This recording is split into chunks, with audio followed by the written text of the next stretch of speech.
10 on your side in the garden this Saturday morning. Joining us, our gardening expert, Dabney Morgan. Hey, Dabney. Good morning. Good to see you. Well, nice to be here. I'll tell you, boy, we need some rain. Terrible. Things are really dry out there now. Well, meteorologist Mike Goldberg says we might be getting some soon. I sure hope he's right, I'll tell you. I tell you, we put the word out that you're going to be here, and we got a lot of responses, folks waiting on the line and on our Facebook page. But we'll go first to the phones, where Phil in Norfolk is standing by. Hey, Phil, good morning. What's your question for Dabney? Hey, good morning. How are you? Doing great. What's your question? All right. I have several dogwood trees in my yard. I lost it. They're about 10 years old, but a lot of the lower branches now are getting in my way when I'm trying to mow the grass.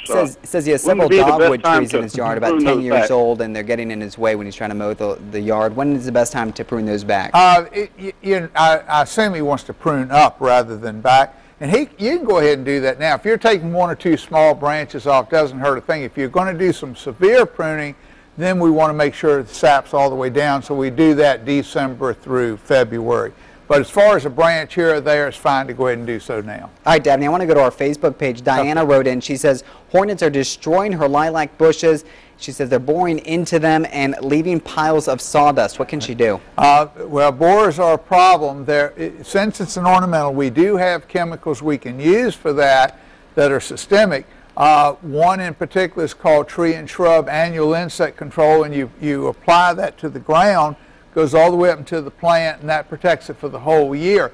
The best time to do that would be next February, March. Right now, get a borer spray that's a contact spray that you can spray on the trunk for the time being. But the systemic on the ground works the best, and do that next February, March. All right, we had Loretta write in. She says she has a large poinsettia from last Christmas. Okay. She actually moved it into a covered porch, and she says it's grown like crazy. Her hope is that she can keep it through the winter. How can she keep it going? Not a problem. Of course, they have to be brought in this fall. Now, to get poinsettias to bloom at Christmas, we want to start probably around the 1st or middle of September, giving it 16 hours of total darkness, 8 hours of sunlight. They respond to the daylight as far as to get them to bloom, and once you start doing that, you do that 6 to 8 weeks.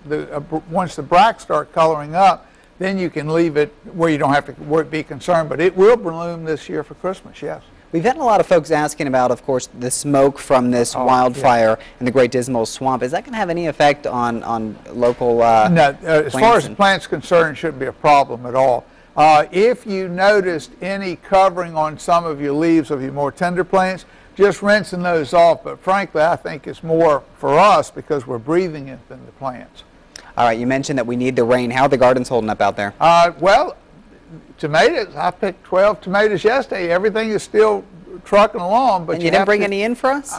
Doggone, I knew I missed something. But the thing of it is, as long as you water every so often, and should we get the rain, we'll be in good shape. And of course, don't forget, now's the time to start planting and planting your fall garden.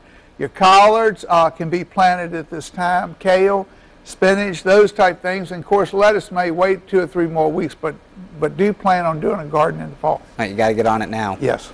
All right, Dabney, always a pleasure. You going to be in the studio on Monday? I'll be here Monday to take questions at noon. All right, if you didn't get your question answered by Dabney today, check in Monday at noon.